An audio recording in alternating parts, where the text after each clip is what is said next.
Start. परिच्छेद. संसदेने 10 डिसेंबर 2019 रोजी मंजूर केलेल्या नागरिकत्व सुधारणा कायद्याचे नियम सरकारकडून आता राजपत्रित केले जात असताना, म्हणजे या कायद्याच्या अंमलबजावणीचा मार्ग मोकळा झाला असताना, या कायद्याला धर्मनिरपेक्षता विरोधी म्हणणारा आणि निर्वासितांचा दर्जा ठरवण्यासाठी धर्माचा आधार नकोच असा युक्तिवाद पुन्हा उफाळून आला आहे. जागतिक स्तरावर धर्म हा छळाच्या मुख्य घटकापैकी एक मानला जातो आणि निर्वासित स्थितीसाठी तो एक महत्त्वाचा निकष आहे.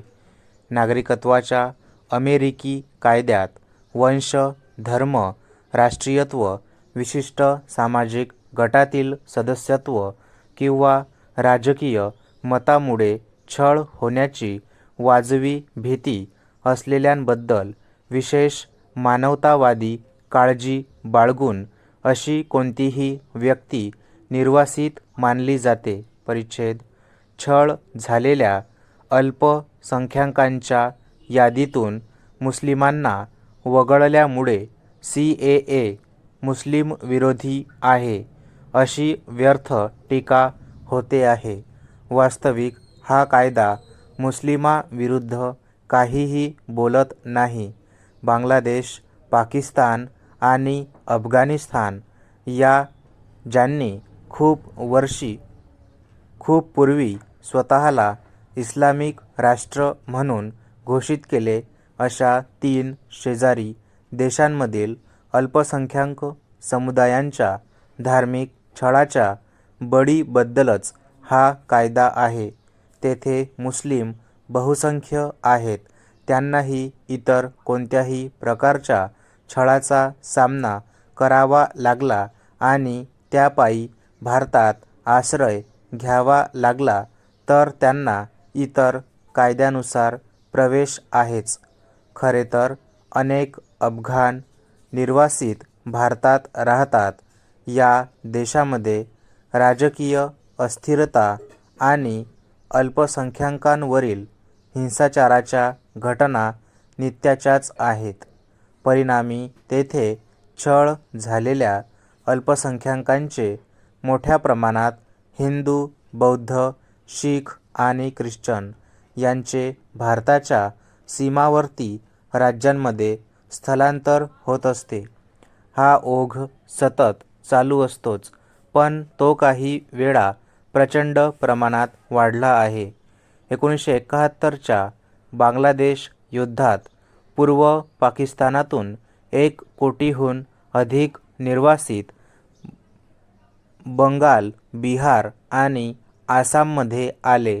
1990च्या दशकात बांगलादेशच्या काही भागामध्ये जातीय दंगली उसळल्या, तेव्हाही ओघ असाच वाढलेला दिसला.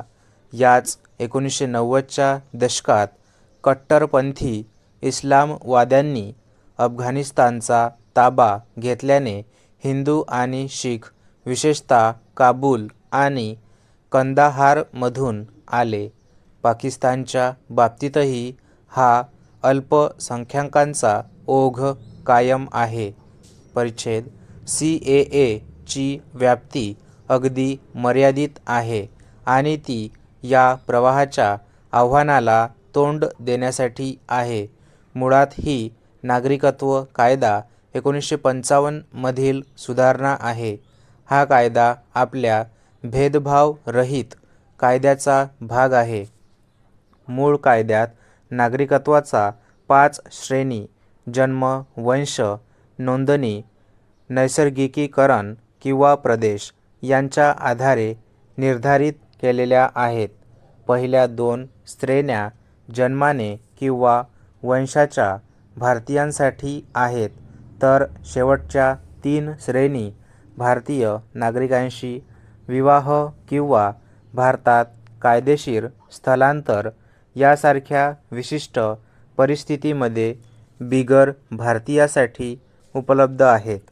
1983 मध्ये ज्येष्ठ काँग्रेस नेत्या सोनिया गांधी किंवा 2016मध्ये जन्माने पाकिस्तानी असलेला गायक अदनान सामी यांनी मिळवलेल्या नागरिकत्वावरून मूळ कायद्याचे भेदभावरहित स्वरूप लक्षात यावे. गेल्या 8 ते 9 वर्षात सरकारने अशा शेकडो अर्जदारांना नागरिकत्व दिले आहेत. त्यात 550 पेक्षा जास्त मुस्लिमसुद्धा आहेत. परिच्छेद CAA ने मूळच्या नागरिकत्व कायद्याचे हे स्वरूप बदललेले नाही. ही सुधारणा छळ झालेल्या अल्पसंख्याकांसाठी ही प्रक्रिया जलद गतीने व्हावी म्हणून केवळ एक वेळचा विशेष उपाय अशा स्वरूपाची आहे. सामान्य नियमानुसार 12 वर्षे वाट पाहण्याऐवजी या सुधारणेमुळे त्यांना 5 वर्षात नागरिकत्व मिळेल. भारतातील मुस्लिमांचे नागरिकत्वच काढून टाकले जाईल. हा CAA बद्दलचा अपप्रचार निराधार आहे.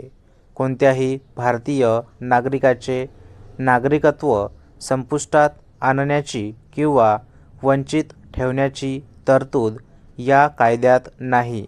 अर्थात कोणाही भारतीयाला स्वेच्छेने नागरिकत्वाचा त्याग करता येतोच. परिच्छेद या सुधारणेमुळे शेजारच्या अल्पसंख्याकांना खुले आमंत्रण मिळाले असेही नाही. फक्त 2014 पूर्वी भारतात आलेल्या निर्वासितांनाच या संधीचा लाभ घेता येईल. गेल्या शतकात या देशातील हिंसक सांप्रदायिक राजकारणाला बळी पडलेल्यांना CAA मुळे मदत होईल. अल्पसंख्याकांच्या हक्काबद्दल जागरूकता वाढल्याने आणि बांगलादेशासारख्या देशातील राजकीय परिस्थिती सुधारली आहे.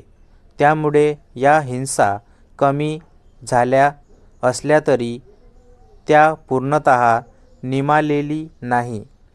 निवडक श्रेणीतल्याच निर्वासितांना लवकर नागरिकत्व द्यायचे हा भेदभाव वगैरे काही ठरत नाही. कारण अनेक देशांनी वेळोवेळी निवडक निर्वासितांना नागरिकत्व दिलेले आहे.